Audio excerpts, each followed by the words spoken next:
Хайырлы күн. Біз Мин татарша сөйлешім акциясын уздыруға бағышланған матбуғат конференциясына жиылыштық. Һәм біздің қонақтарыбыз Ленария Муслим Радик қызы, Бүтін дүние татар яшьләре форумы рәисе, Лейсен Фахриева Марат қызы, Республика мәктәпләр бәйгесе, Казан Квест ойынын ұйыштырышы, Лейла Бахмутова Лерон Лимон қызы, танылған блогер, тіл активисті Мин татарша сөйлешім концертінің алып барушысы, Динара Зиннетова Рамил қызы, тіл активисті, Мин татарша сөйлешім концерті сценарийін язушы. Ленария башта сөйлеп кетсәгіз еді, бұйылғы Мин татарша сөйлешім акциясында нендей өзінчәліклер болашақ? Хайырлы күннәр. Так, әрі фикерні жиі бітірге керек. Скара білен абал дегендей. Алайса, біз башта роликні қарайық. Әйдегіз роликтан башлык. Кәйіфләрні көтәріп, фикерләрні жиіп. Апрель. Кичке сағат 4-тә. Галяскар Камал театры каршысы.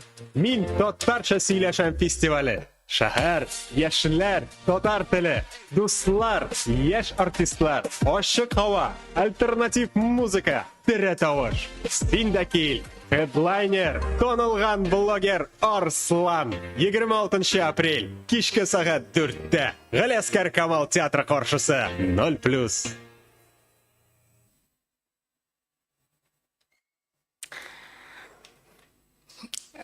Әлігі роликта фестиваль деп мен ойлайым бірінші құлаққа кірген сөз шуннан башлайық. Ғадәттә бит инде біз аны гала концерт, ел дауымында барған эшләребезнең нәтижесі буларак чара итеп күрәбез.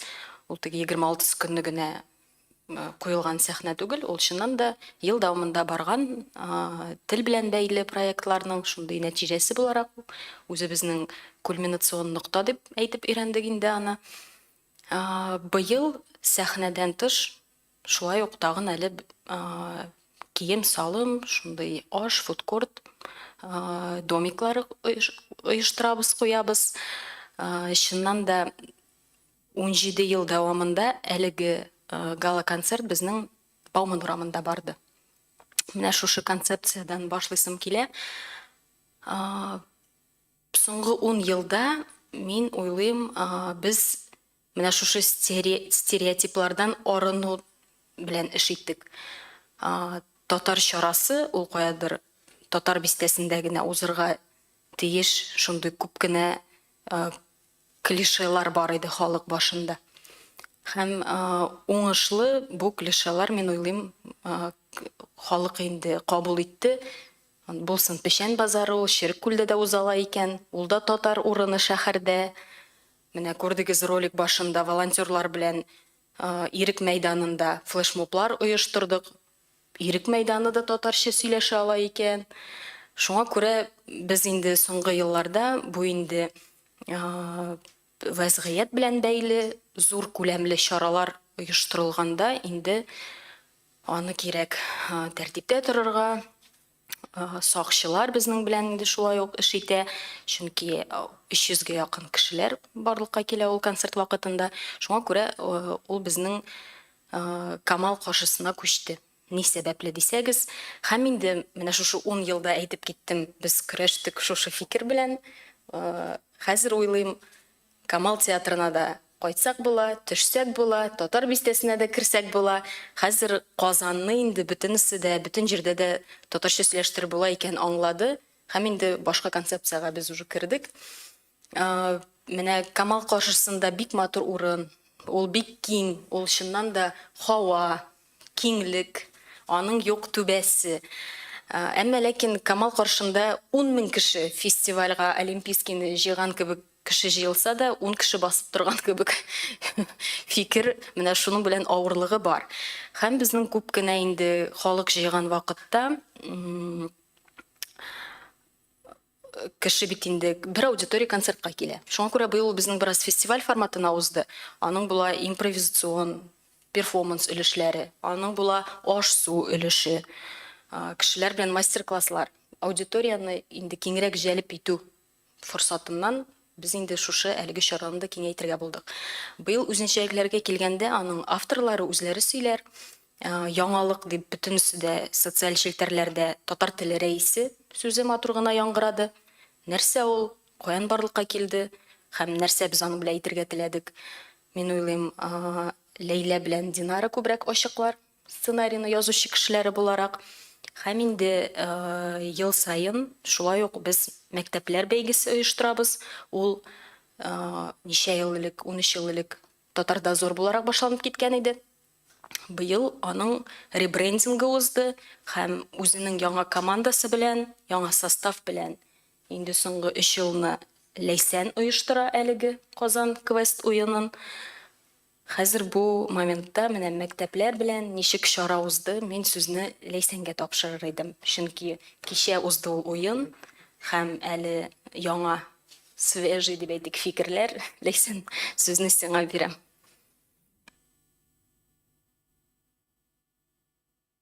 Рахмет. Кичә сәгать 11-дә Бауман сәгать янында уенны башлап җибәрдек. Безнең 19 команда катнашты. Кызганычка каршы бер командабыз килеп җитмәде. 20 команда булырга тиеш иде. Әмма безнең быелны яңалык буларак Казан мәктәпләре генә түгел, район мәктәпләре дә катнашты. Чалыштырып карасак, яртысыннан күбрәк район мәктәпләре иде. Азрагы Казан мәктәпләре һәм әлбәттә менә шундый ерак районда килеп җитте Актаныш кебек.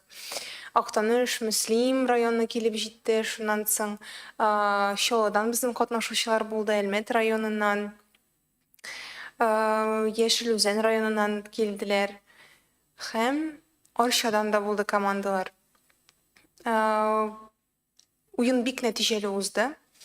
Һәм барысына бик ошады. Әле дә безне шундый теге фидбэк дигәндә алабыз. Һәм быелгы концепция безнең мифология иде, татар мифологиясе. Без кураторларыбызны мифологик персонажлар кыяфәтендә күрсәттек балаларга. Балаларга мифологик персонажлар турында сөйләдек, аларны таныштырдык. Шүрәле белән сонасы гына түгел, безнең мифологиябыз бик шундый бай, башка персонажлар бар дип тә аңлатып киттек. Бишура кебек, шуннан соң Мунча иясе кебек персонажлар белән танышып киттеләр. Һәм әлбәттә теге визуаль яктан күргәч тә персонажларны балаларга кызык иде аларга карарга, ниндидер детальләрне истә калдырырга. Уен шактый узак узды. 11-дә алып, сәгать 4-тә бетерербез дип уйлаган идек. Сәгать 5-кә хәтле булды ул безнең. Барысы да бик канәгать булып калды. Менә бу уен белән, әмма ләкин уенның шулай ук төп биремнәренең берсе нокталар вакытында узганда Казан урамнарында, Әлмәт такталарында 2 теллек канун үтәлүен тикшерү. Һәм без ул биремнең төп биремнәренең берсе буларак ул безнең елдан ел кала. Чөнки яңа яшьләр, анда бит инде 7-нче, 8-нче, 9-нче, 10-нче сыйныфта катнашучылар. Бу нәкъ яшьләр арасында актив гражданлык позицияны тәрбияләү дип күрәбез. Шуннан да ул 13-14 яшьлек яшүсмерләр урамда барганда Әлмәт такталарын тикшереп, халык контролена әлеге фотографияларны йөкләп, игътибар итәргә өйрәнә. Мин дә үз өлешемне калдыра алам икән, шулай да эшли икән бу система. Карале безнең чыннан да 2 дәүләт теле республикада һәм менә шу төп биремнәрнең берсе булып кала. Ләйсәнгә инде командага рәхмәт. Тагын үзенчәлекләр дигәндә Ләйлә, нәрсәләр бар иде безнең анда, Динара? Безнең бу елны Мин татарча яшәм фестиваленең концепциясе 18+ бит әле. Без үсеп җиттек дигән концепция. Без әзрәк кенә олорак темаларында күтәргә уйлыйбыз. Без сәхнәдән сценарийларның барысында сезгә алдан әйтеп куймыйбыз инде әлбәттә, ләкин килсәгез, сез ул темаларны күреп алырсыз.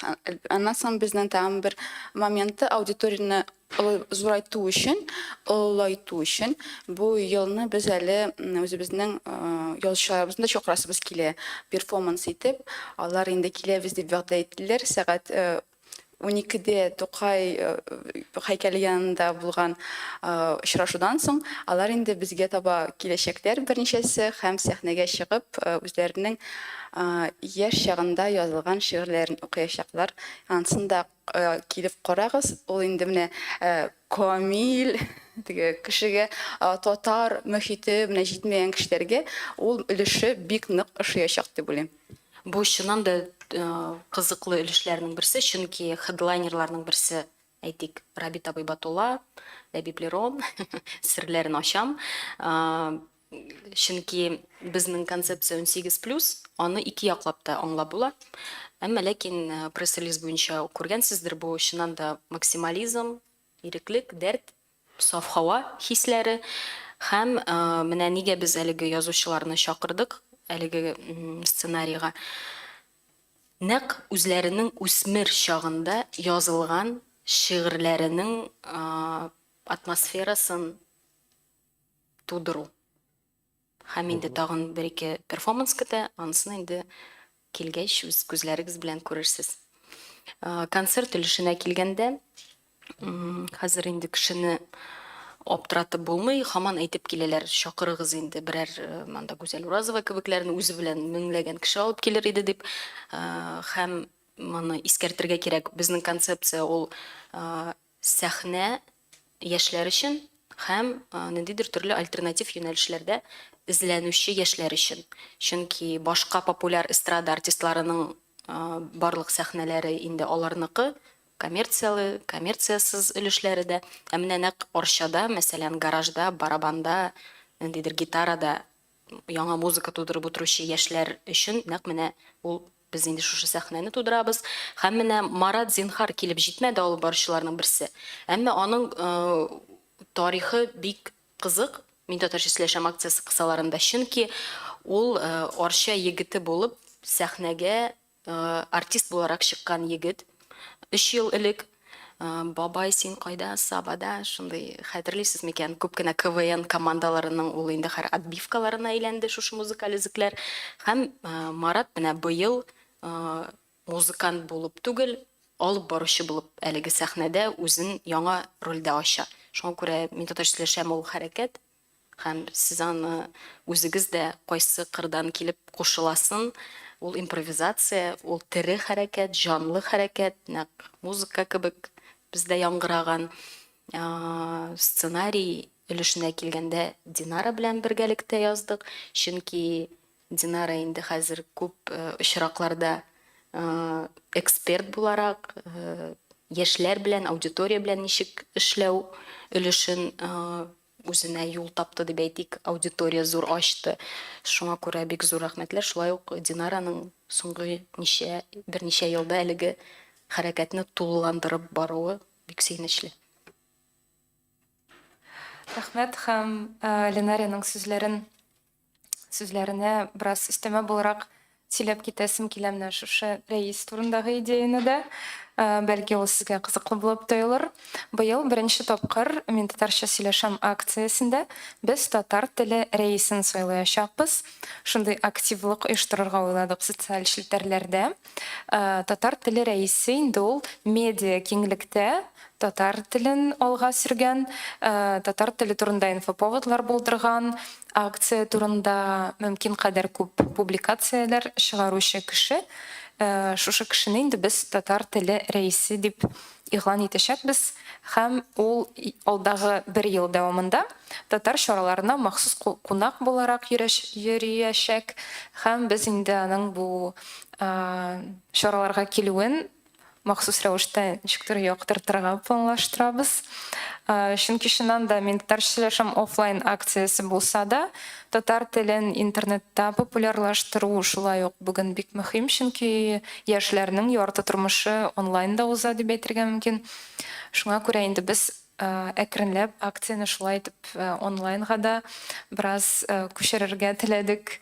Сценарийга килгәндә инде чыннан да быел ул бераз шундый 18+ форматында узачак, инде заманчалык, яшьләр сөйләшә торган телне кулланып, нидер кызык мәзәкләр өстәргә тырышабыз, активлыклар өстәргә тырышабыз. Һәм инде хәтта рус телле яшьләр дә акциягә килгәч, бу чыгышлар белән кызыксыныр дип уйлыйбыз. Менә Ленария әйткәнчә инде күбрәк альтернатив музыка дисә дә, әгәр дә без артистлар исемлегенә күз салсак, монда инде бераз популяр юнәлешкә кереп барган артистлар да бар, әйтик ул Энекәш, Караш төркеме, Илгиз Шайхразиев та бүген шундый популяр артист буларак санала бит инде. Аммаш җырлары да шундый популяр стильгә охшап кала, шуңа күрә альтернатива яратучылар да. Ул өстәргә кирәк, Динара, шушы чыгыш ясаучылар, алар бит әле куратор буларак та безнең үз вазифасын үти. Чөнки яңа сәхнәгә чыккан төркемнәрне әзерләп, үзләренең музыкаль бендлары белән көчәйтү, шуңа күрә яңа музыкантлар өчен бу инде искиткеч тәҗрибә, үзләренең җырлары ничек популяр булган төркемнәр белән берлектә тагы да ничек көчлерәк яңгырый. Шуңа күрә артистларыбыз әле тагын укытучы буларак та монда үзләрен күрсәтә. Шуңа күрә җыр гына түгел, әле тәрбиялиләр дә киләчәктә үзләре артыннан килгән буынны. Яңа трендлар булдыралар дип әйтергә мөмкин. Гомумән, минем үземнең бу 10нчы акция.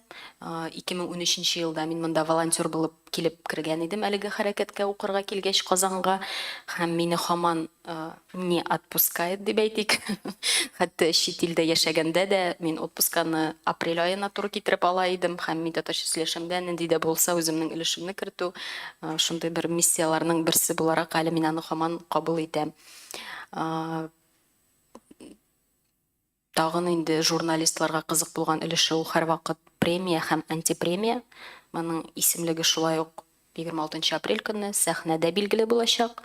Кемнең тяжело с татарским, кемнең киресенчә инде без үзебезнең фикердәшләр, теләктәшлек белдергән оешмаларны шулай ук инде тәкъдим итәчәкбез. Рәхмәт. Зилә. Татар-информ, Зилә Мөбәрәк, менә шундый сорау миндә бар. Миңа берничә кеше язды, бу акция кире үз урынына кайтмас микән соң дип. Чөнки студентлар, шул ук татфак студентлары һәм гомумән менә татар яшьләре ул урынны ничектер шатып өлгерде. Һәм ел саен шул урынга киләселәре килә дип әйтим. Менә шундый теләкләре бар аларның. Киләчәктә Кара Зилә, кайтмас микән? мин белеп шушы сорауны үземнең сөйләүне дә шуннан башладым. Чыннан да ул элек татар теле бөтенесе дә өчен дигән форматны без якладык бит инде. Теге татар теле для всех. Татарлар өчен генә түгел, һәм шуңа күрә интернациональ урам Бауманда туристлар да йөри, бөтенесе дә йөри. Шуңа күрә аның төп теге месседжы нәкъ менә шушы фикердән арыну иде. Камал театры янында гына татар концерты булырга тиеш түгел. Шуңа күрә бу дистә узды. Һәм чыннан да татар теле, шәһәр теле, татар теле популярлашты. Һаман миңа мәсәлән татар булмаган дусларым язганда да Ленария салям дип яза. Бу бит инде ул 10 ел элек мондый нәрсә мин күзәткәнем юк иде. Хәзер димәк минем телдә сөйләшергә ничектер психологик фактор бит инде бу. Минем телдә сөйләшеп, миңа ничектер якынаю. Шуңа күрә бу стереотиплар китте. Мин уйлыйм, хәзер инде аны Горький паркы да оештырсак та бу хата булмас. Чөнки бу концепцияны без якладык. Татар теле, шәһәр теле һәм шәһәрнең төрле почмагында, төрле территориясында татарча сөйләшеп була дигән нәкъ позиция иде. Шундый җавап буларак алдагысын менә һаман мин үземнең теге философияны каядыр сөйләргә тырышам. Без университет талантлар университеты белән күп кенә хезмәттәшлек итәбез, төрле тренинглар, яшүсмерләр белән эшләгәндә. Һәм алар күптән түгел миңа бу фикерне калдырды. Пандемияга кадәр без VUCA дөньяда яшәдек. VUCA ул инглиз теленнән алынган аббревиатуралар һәм информацион поленың тиз йөрүе, күп информация таралуы шуны аңлата иде. Бүгенге көндә әлеге вируслар һәм башка вазгыятьләр килеп чыгу сәбәпле җир шары, бу теге Казан, Татарстан дип әйтмим, гомумән кешелеклекне әйтәм һәм җир шарын бани дөньяга күчте. Ул шулай ук аббревиатура 5 хәрефтән нелинейный, нестабильный, шундый тиз үзгәрүчән дөнья. Шуңа күрә хәзер фаразлау 110 еллар алга ул хата. Шуңа күрә без шәхесләр тәрбияләргә тиеш, без яшьләрне чыннан да үз позициялары булган, әмма ләкин шул ук вакытта русча әйткәндә гибкий дип әйтәбез психологик яктан. Төрле ситуацияда, төрле вазгыятьтә үз фикереңне саклап калып, югалмыйча аны алга таба алып барып җиткерү. Шуңа күрә алга таба дип сөйләү, миңа калса, бүгенге көндә ул бизнеста да эшләми, сәясәттә дә эшләми, чөнки халык алга таба әле яңа законнар буенча яшәргә өйрәнә. Шулай да Камал театрында булуын бу юлы сайлаганда сезгә нәрсә этәрде? Ни өчен нәкъ барбыр Камал театры?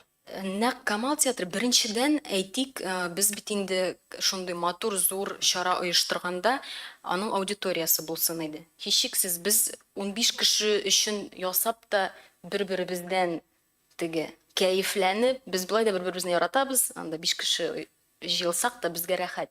Әмма ләкин аның бит инде төп мәгънәсе аудиторияны киңәйтү һәм халыкка җибәрү, үзебезнең фикерләрне, позицияләрне яклау. Менә Камал театры ул нәкъ трафик ягыннан дип әйтик, халык күп йөрүче туристик нокталарның берсе. Һәм анда чыннан да теге махсус килгән кешеләр дә бик күп, махсус булмаган үтешли кешеләр дә.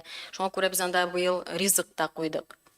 Теге минимум дигәндә кимендә кеше кәһвә артыннан бер ярты сәгатькә тукталып, безнең мәгълүматны сеңдерәчәк. Шуңа күрә безнең төрле заманча булган ысулларны кулланабыз. Һәм шулай ук фикеремнең башы Камал театры ул киңлек, ул иреклелек иде. Анда ачык һава, анда югары биналар, анда сине берсе дә кысмый. Нәкъ менә шушы безнең концепцияга туры килгән максимализм, саф һава. Рәхмәт. Әйе. Сәлемсез Чулпан Касымова, ТНБ. Безнең программа ике телдә чыга, шунлыктан русчада әйтеп китсәгез иде менә ошо акция турында, фестиваль турында. Кайда, нәрсә, кайчан? Так, 1-2-3 билингвалларның. В этом году гала-концерт акции «Мин татар сөйләшәм» будет проходить 18-й раз под знаком 18+, как бы это двусмысленно не звучало. Смысл концепции заключается в том, что действительно этот возраст, этот период про открытость молодежи, открытость ко всему, ко всем процессам, где-то противостояние в то же время, максимализм, поиски себя, поиски нового. То есть именно под этими лозунгами объявили в этом году концепцию. И в этом году в первый раз фестиваль будет проходить в формате еще несколько точек притяжения. Это пусть будет фудкорт, какие-то перформансы, мастер-классы, задействованные общественные организации, школьники. Вот Лейсен на русском, может, тоже пару комментариев скажешь. То есть неотъемлемая часть данной акции – это участие школьников в квест-игре «Казан Квест». И то, что в этом году, интересно, мы привлекли очень много районов. Рассказать на русском тоже. В этом году в квесте «Казан Квест» приняло участие 19 команд, хотя изначально мы думали, что будут участвовать 20 команд. А в целом мы отобрали участников по итогам конкурса школ.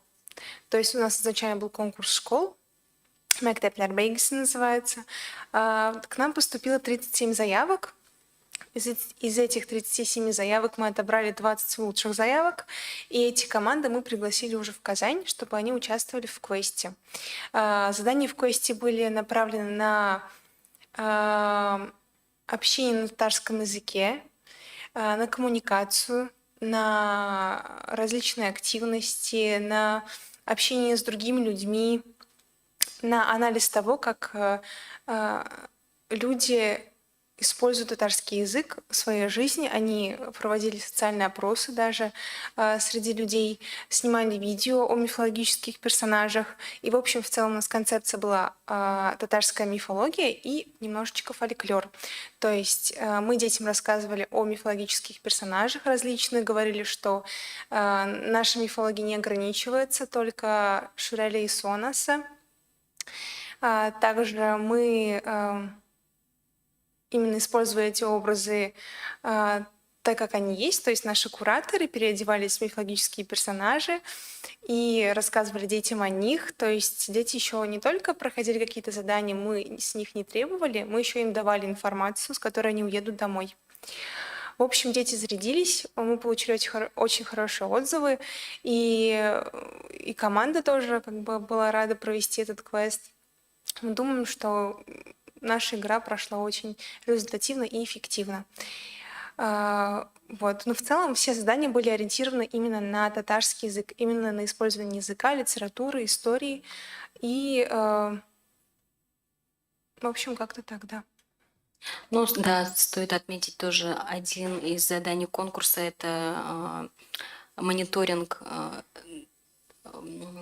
закона о двуязычии в Республике Татарстан, то есть тем самым воспитывая в новом поколении активную, гражданскую активную свою позицию. И тем самым, конечно же, это... Зачем мы это все делаем, да? Потому что уже говорила, что Мин Татар Силешам — это именно движение, это не какие-то там 3-4 человека, да, то есть кого вы видите за кулисами, то есть это целые движения, целые команды людей, лиц. Это в целях воспитания тоже следующего поколения. Кому это будет интересно, кто будет понимать эти идеи, закладывать, может быть, в каких-то новых форматах. И то, что касается новинок, в этом году был объявлен конкурс на раиса татарского языка.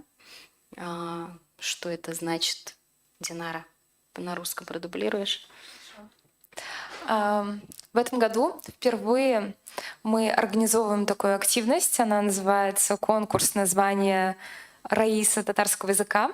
Эта активность проходит онлайн в социальных сетях. То есть мы предлагаем всем людям, которые активны в медиапространстве, продвигать татарский язык, продвигать акцию «Мин Татар Силешам», делать как можно больше публикаций на эту тему. И 26 числа во время акции мы объявим победителя, то есть человека, который за этот период больше всех нашумел в медиаполе про нашу акцию, про татарский язык, в целом про значимость изучения родного языка. И этот человек будет удостоен звания раис татарского языка, и в течение следующего года этот человек будет приглашаться на различные татарские мероприятия в качестве специального гостя. Его появление на этих мероприятиях будет освещаться каким-то специальным образом. То есть человек получит такие привилегии. Что касается вот движения Мин Татар Силешам, тоже стоит отметить, здесь можно появляться в очень разных ролях. Марат Зинхар, вот как пример, да, один из ведущих, соведущих Лейли Лерон Бахмутовой. Әйтеп бетергесез монда. Жиған бүтін. Прикольный сүзләрне. Лимон да бар, бүтінсі де бар Лейленің. То, что вот один из соведущих Лейлы, он заявлялся как артист несколько лет назад. То есть он сидел там у себя в гараже, что-то там струнами подбирал какие-то новые песни, тексты. Собственно, подал заявку, песня зашла. То есть комиссия, что такое комиссия, да, это Ильяс Гафаров, Индул Хазар, пока командировка до Москвы, да. То есть конкурс музыкантов, так вот он прошел на сцену, дальше он уже заявлялся как хедлайнер, один из основных музыкантов. В этом году, то есть в этом движении, он вышел в новой роли как ведущего. То есть я уже говорила, что в этом году для меня акция по числу моего участия и организаторства — это 10-я акция. Вот Марата тоже не отпускает до сих пор. Давай ведущим попробую, да и на следующий год, может, еще что-то придумает. И вот что касается каких-то фишек на сцене, Лейла, пару комментариев, может, сильно. 26-го, конечно же, мы всех ждем около театра Камала. Прекрасная площадка с замечательным фоном. Работать на ней очень приятно. 2-й год подряд я буду ведущей. И, конечно же, Минтоташ Сиешем для нас многих — это в первую очередь альтернативная музыка, альтернативные группы, которые будут выступать, услышать что-то на татарском, удивиться, возможно, что татарская музыка новая, она вот так вот звучит, можно будет именно 26 числа. И у нас будут прекрасные группы Амаш, Гауга, также будут из молодых и незнакомых, возможно, да, Энекеш, и из любимых это Ильгиз Шейхразиев. То есть кого, да, есть кого послушать и есть найти того, кто вам понравится. Да, причем надо отметить, что они не просто придут спеть, а они также поддерживают новых музыкантов, выступают в качестве кураторов новых команд. Мне кажется, это тоже одно из таких классных воспитательных направлений, то есть нашей акции. Ну и 26 апреля мы все с вами узнаем, кто получит премию и кто получит антипремию «Тяжело с татарским». Рахмат. Подкупить невозможно. Тагын бер сорауым бар иде. Менә сез әйттегез 18+ дип име, шундый кызыктырдыгыз. Монда бит әле акцияга күп кенә мәктәп балалары да килә. Алар, мәсәлән, Казан квест өчен дипломнарын ала да кайтып китәме? Аларга ярыймы монда булырга? Кара, без махсус аларның диплом тапшыруларын иң ахырга куйдык. Теге бер кеше дә килмәсә, как минимум мәктәп балалары аудитория булып басып торачак. Ярыша ярдәм. 18+ бит инде ул балалар өчен кызыграк та.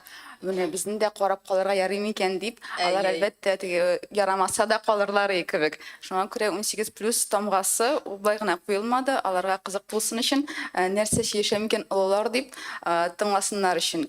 Булай 18+ ул мәченнән дә Ленар әйтмешли, үзгәреш вакытында яшьләрнең ничек үзләрен тотулышларын күрсәтү, аның турында сөйләү.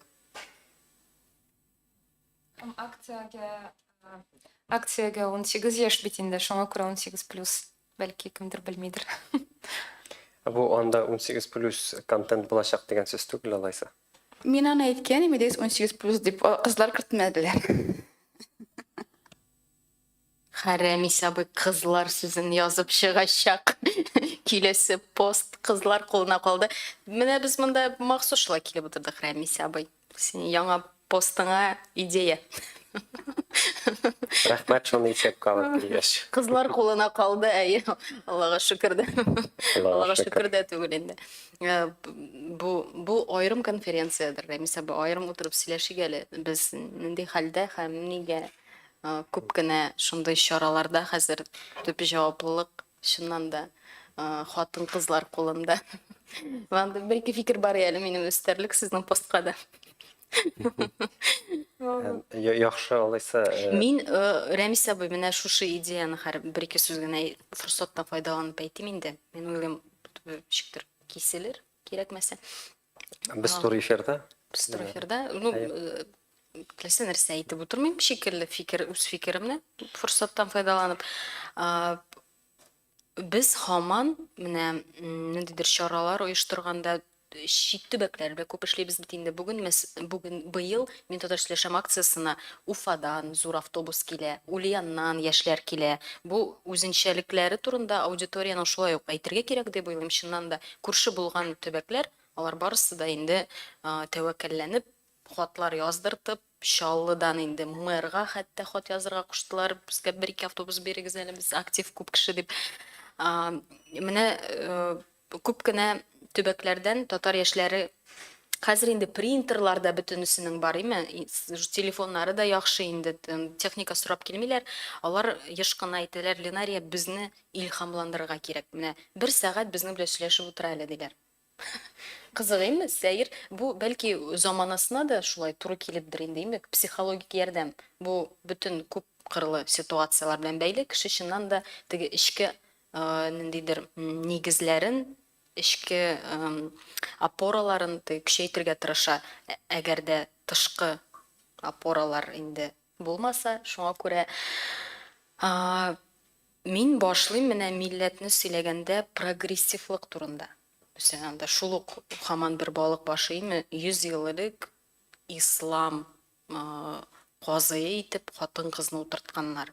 Ул бит инде ишектер кирегә таба тәгәрәмәгән. Әле Америкаларда хәтта хатын кызларның сайлау тавышы булмаган елларда татар милләте ислам судына хатын кызны утырта алган. Бу бит милләтнең прогрессивлыгы чын барлыкта. Демәк, тегемдә сексизм юк дигән сүз. Баш мейсе теге җинесенә карамастан да кемнең яхшы эшли, кем тәвәккәл, кем үз кулына тотып эшли ала, башкара ала. Менә калса мин кешене аермыйм. Шуңа күрә күп кенә Сара Шакулова кебек шәхесләр анда Сорбонналарга барып, аларның бит инде әтиләре күбесенең меценатлар булган, пороховой заводлар, нәрсәләр генә бик хәлле татар гаиләләре үз кызларын белем алырга Европага җибәргән һәм алар кайтып татар гимназияларында галимә булып укытучылар булган. Татар хатын кызларын күбрәк белемгә, күбрәк гыйлем дөньясы ачылсын өчен тырышкан. Шуңа күрә мин нишәптер милләтнең менә шушы бүгенге көндә менә 4 хатын кыз составында пресс-конференция сөйләүне киресенчә безнең прогрессивлык дип табам. Һәм монда позитив якларын күбрәк күрәм. Шул фикеремне әйтәсем килә иде. Рәхмәт. Рәхмәт. Бармы сорау? Ленария тагын бер шундый сорау туды. Менә 18 ел элек оештырыла башлаган дип әйттегез. Беренче оештыра башлаучылар белән дә сез элемтәдә торасызмы? Алардан киңәшләр сорыйсызмы? Алар сезгә ярдәм итәме? Соңгы елларда мәсәлән оештырганда. Мин истим, яхшы сорау. Сез мине карыйсызмы? Ничә ел элек уздырган безнең алар чыннан да безнең консультант булып торалар. Һичшиксез ул теге Илшат Саитов, ул режиссер буларак танылды. Мәскәүдә күп еллар эшләде. Илшат абый шулай ук әлеге хәрәкәткә теге битараф булмаучы кеше һәм аны да не отпускает 18 ел элек ул аны оештырган. Алар беләсезме кем булып бүгенге көндә үзләренең рольләрен таба? Алар безне троллить итә. Нинди гениаль әйбер уйлап тапсак та, алар безнең көле. Нәрсә өчен бу бит шулай ук тәрбия? Чөнки алар бәлки концепцияны ошатадыр, әмма ләкин шушы концепцияны якларга бездән өйрәтә. Менә үз позициягызны аңлаттыгыз дип, менә шушы яктан алар безне хаман ул беренче көннәрдә кем оештыра иде, кайышлап торучы шәхесләрнең берсе. Һәм бер 5-6 елдан мин үзем дә нәкъ шундый ук тролльга әйләнәчәкмен һәм менә позицияңны якла сөйлә, менә шуннан гына мин сиңа ышаначакмын дип киләсе буынга нәкъ шулай әйтәчәкмен. Бүгенге көндә мин ләйсәннәр белән дә шундыйрак форматта сөйләшәм.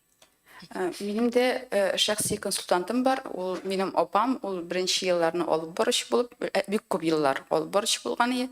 Мин торчешем акциясенең шуңа күрә хәзерге вакытта әлбәттә мин сценарийны тотып, менә бу җөмләне ничек әйтергә микән, бу кешене җәлеп итер өчен ничегрәк әйтергә микән бу җөмләләрне дип, аннан сорыйм, ул миңа җавап бирә әлбәттә. Безне яратып безнең ярыялы сез эшлисез дип утыручы кешеләр бар. Алар троллить итмиләр, алар. Миңа троллинг өлеше генә ләгә гадәттә. Ничә композиция, ничә төркем киләчәк, ничә җырчы шул хакта әйтә аласың? Динар. Ничә төркем Ничә дип әйтергә була микән? Бер унлаган төркем сәхнәгә Унлаган чыгачак. төркем шуадыры сәхнәгә, унлап. Ленария дип киткәнчә инде алар төрле стильдә иҗат итә, анда поп музыкантлар да бар, альтернатива да бар, Ятмаз Дусай да бар, барысы да бар. Неше сәгатькә планлаштырылган? 4 сәгатькә планлаштырыла. Рәхмәт. Һәм тагын бармы сорау? Сорыйс бармы? Зилә. Энекәш мәсәлән, әйме, быел беренче тапкыр чыгыш ясый, шулай ук Марат Ятмаз Дусай да күптәннән чыгыш ясаганы юк дип аңлыйм. Инде яңа исем түгел, безнең сәхнә өчен яңа исем буларак Караш булачак. Караш төркеме без аны беләбез әлбәттә, кем инде K-pop музыкасын ярата, алар инде белеп киләләр. Ул төркемне безнең сәхнәгә алар беренче чыгачаклар. Аннан соң Дышат дигән төркемдә һәм Энекәшне әйтеп киттек инде. Арслан. Хедлайнер ничек без хедлайнербыз, Арслан бит безнең бу елны. Кем ул Арыслан дип күп кенә кеше сорау бирә. Башта мин дә сорадым, кем ул дип. Беренче мәлләрне социаль челтәрдә бит инде бөтен халык җир шары буйлап утыра, YouTube каналларын карый. Арслан Чатрулетка дигән сәхифәдә төрле жанрда төрле милләт җырларын башкарып, аккордеонда үзе уйнап, шул очракта татар җырларын да башкарып, ул 3000-гә якын аудиториялы егет, һәм без аны Казанга китерәбез. Бу инде аудитория киңәйтү ягыннан һәм Арысланның аудиториясы аша без инде әлеге акцияны менә шушы дөнья күләм аудиторияны да шулай ук үзебезгә ачу форсатыннан чакырдык. Бик монда бит инде без кайчандыр әйгелләрне чакыра идек, анда Австралиядан, Питердан, төрле Нурминскида инде безнең сәхнәләрдә чыгыш ясаган кеше. Бәлки ул ничек әйтәләр әле, широко известный в узких кругах дипме. Андый төркемнәрдә һичшиксез бар. Әйтегез, шулай ук әйтеп китәм, менә безнең афишада да бар Анастасия Макарова дигән җырчы.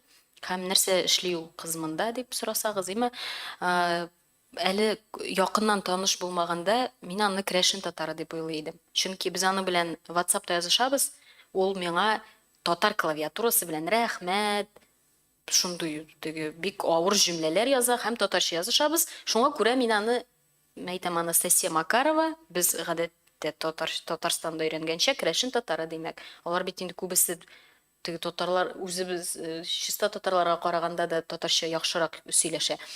Мин шундый фикер белән йөрдем бик күп кенә узак вакыт. Һәм безнең белән танышырга килгәч, бер аралашканда ул әйтә, Ленария, мин бит рус кызы ди. Минем әбием дә, бабаем дә, берсе дә татарлар юк. Мин чиста канлы рус кызы һәм мин үзлектән репетитор белән атнасына бер тапкыр стабиль рәвештә уже ел дәвамында өйрәнеп татар телен, шуңа күрә мин яхшы беләм ди. Мин шунда хәйран калдым. Бу бик матур күренеш. Шул ук вакытта бик борчылдым, чөнки Татарстан өчен бу нормаль күренеш булырга тиеш. Һәм бер Анастасия Макарова очрагы белән, үрнәге белән генә мин шатланып утырырга тиеш түгел, хәйран калырга име. Ул Татарстан өчен яңалык булырга тиеш түгел. Әмма ләкин бүгенге көндә без шундый хәлдә. Менә шуны да без аңларга тиеш, менә проблема буларак. Шуңа күрә мин татарча сөйләшәм акциясы бит. Анастасия Макарова да татарча сөйләшә. Һәм без аны үзенең тере төркеме белән шулай ук әлеге сәхнәгә җырчы буларак чакырдык, чөнки бер-беребезне мин социаль челтәрләрдә дә язып чыккан идем, сүндермәсәк иде дип. Әйттем бит, кемдер троллинг өлешен эшли, ансы да әйбәт. Кемдер ничектер киресенчә канатландырырга тиеш. Шуңа күрә менә әлеге сәхнә Анастасияның татар милләтенә шундый ачык булуы шулай ук аны илһамландырсын иде һәм тагы ниндидер яңа матур иҗади күренешләргә пәйда булсын иде. Амин. Анастасия бер ел элек бер сезнең урында торган иде. Менә без дә үзебез өчен, сәхнә өчен без әйттек инде, без ачык, чыннан да проектлар ачык һәм менә Анастасия да үз өлешен кертә алам диде әлеге сәхнәгә. Һәм Ленария, бер сорау, бу концертта катнашырга теләүчеләр өчен менә миңа шәхсән үземә шундый сорау булды. әйтеп китсәгез иде, кеше нишләргә тиеш, нинди сынау узырга тиеш дип әйтим инде. Карагыз, беренче чиратта ул безнең инде 10 меңнән артык аудиториясы бар. Ничек ишетәсез, шулай язасыз. ВКонтакте социаль челтәре төркемендә ул 2007 елдан башлап төркем бар, мин татарча сөйләшәм дигән. Һәм ул төп информацион үзәк дип әйтик. Мин татарча сөйләшәм, ул бит инде быел 18-нче тапкыр, һәм аның көннәре үзгәргәне юк, ул 26 апрель, ул константа. Монда теге быел 2нче елга качан узыр микән, мин татарча сөйләшәм дигән сораулар туырга тиеш түгел дип уйлыйм минемчә. Шуңа күрә яз җитә башлагач, димәк, социаль челтәрдә күзәтеп барып, заявкаларны үзегезнең инде өлгәшергә кирәк, чөнки анда тагын халык тавыш бирүе бар. Бу бит инде ачык бәйге. Анда Ленария белән Ләйлә, Динара, син чыгыш ясыйсың, син чыгыш ясамыйсың дип сайлап утырмый. Без ул артистларны чыгарабыз, һәм сез аны бөтенегез дә күрәсез, һәм күпме кадәр аудитория җәлеп итә аласыз, тавышлар белән чыккан артистлар. Менә шуның белән дә аның тәме, ачыклыгы, иреклеге шунда кала. 3 кеше аны хәл итми, ул заявка килеп, әле халык тавышы белән җыелган артистлар дип әйтү. Эстрада җырчылары килеп тавыш бирсә, сез кабул итәсезме? Без ачык. Әгәр дә алар үзләре үзгәрергә риза булса, бу бит инде сәхнә үз материалың белән килү, ул бер өлеше. Әмма ләкин ул хәрәкәт, ул танк, һәм ул китеп бара. Һәм аны туктатып булмый. Аның ниндидер үзенең чыккан уже ниндидер аңлатып бетерә алмаслык кагыйдәләре дә бар чынбарлыкта.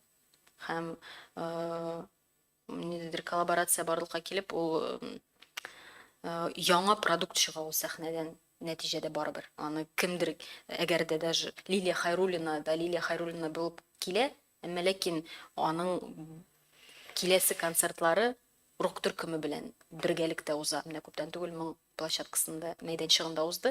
Аңлыйсызмы? Ул сәхнә үзгәртә.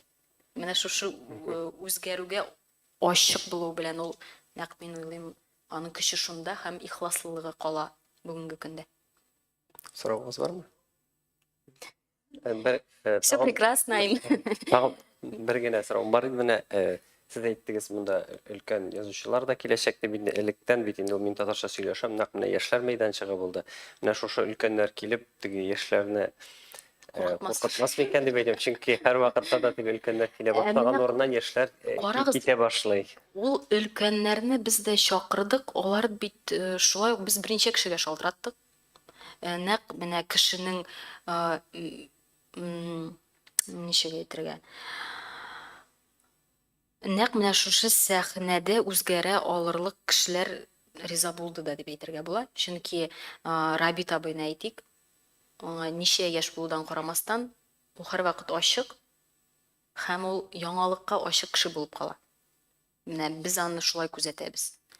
Шуңа күрә бу нәкъ менә шушы кыйммәтләр, менә шушы карашлар якын булган кешеләр үзеннән үзе тартыла дип әйтүем. Куркытмас инде алайса. Юк, куркытмас, чөнки без аларны ниндидер рольгә керергә кушмыйбыз. Алар 18 яшьлек халәтенә кайтып, бәлки менә без аларда яңа башка төрле рефлексиялар уятырбыз әле тагын. Кызык, безгә дә кызык. Рәхмәт. Безнең караучыларга нәрсә әйтер идегез? Тыңлаучыларга, укучыларга, журналистларга. Әйтәс сүзләрегез калмады. Караучылар өчен әни сәлам. Беренчедән, калганнарга 26 апрель көнне Камал театры каршысына килеп, яхшы кәеф белән безне тыңларга, безне карарга, безнең команданың эшен хупларга килүегезне сорыйм. Бу эксперименталь моментларны да карап, сокланып, булай да була икән дип сөенеп, ия кайтып китер идегез. Тукайның туган теленең бәйрәмен бергә бердәм уздырыйк. Минем Ләйлә әйтәсем килә, без әле ярты сәгать буе сөйләдек. Яңалыкка ачык, курыкмыйбыз, без үзгәрүчән дип име. Яны шул ук вакытта үзенең кагыйдәләре бар. Бу ачык чара һәм кичексез ниндидер идеология яктан без бер юнәлешкә караган кешеләрне анда җыябыз. Анда шик юк. Әмма ләкин ниндидер без күрмәгән, без сизмәгән өлешләрне дә шулай ук кемдер чыгарып, ниндидер рефлексия бирә алса, шулай ук без ачык, без аңан курыкмыйбыз. Чөнки бу хәрәкәт һәм хәрәкәт ул төрле формага ия. Бу бит регламент, протокол түгел. Нәкъ менә шушы ягы белән мин туташ сөйләшәм, хәрәкәте мине 10 ел буе җибәрмәй дә дип уйлыйм. Чөнки анда ниндидер бар. Өлеш импровизация өчен, фикер әйтү өчен. Мин дә бер сүз әйтеп китәсем килә. Миңа калса һәм барыгыз да килешәдер. Татар теле бүген ул чыннан да тренд. Элек татар теленең гомумән төрле халәтләре булды дияргә мөмкин. Бүген инде аның тренд булуында шикләрем юк минем интернет белән эшләүче кеше буларак. Шуңа күрә безне тыңлаучыларга һәм гомумән барлык аудитория безгә теләгем шул: татарча сөйләшегез онлайнда, офлайнда һәм инде акциягә килегез. Безнең татарда зор дип һаман элекке исеме белән әйтәм инде, Казан квест уены волонтерларның да шигарьләре. Мин татарча сөйләшәм, яшим, ашыйм, яратам, татарча котырам, татарча музыка тыңлыйм, татарча чәй эчәм. Менә бөтен нәрсәне дә татарча эшлибез. Шуңа күрә сезне дә ачык һава, музыка, яшьләр, җәй бит инде әле шундый позитив ноталарда әлеге атмосфераны бергә тудырырга чакырып каласы килә. Рәхмәт, бик зур. Булды. Тәмамлыйбыз матбугат конференциясын.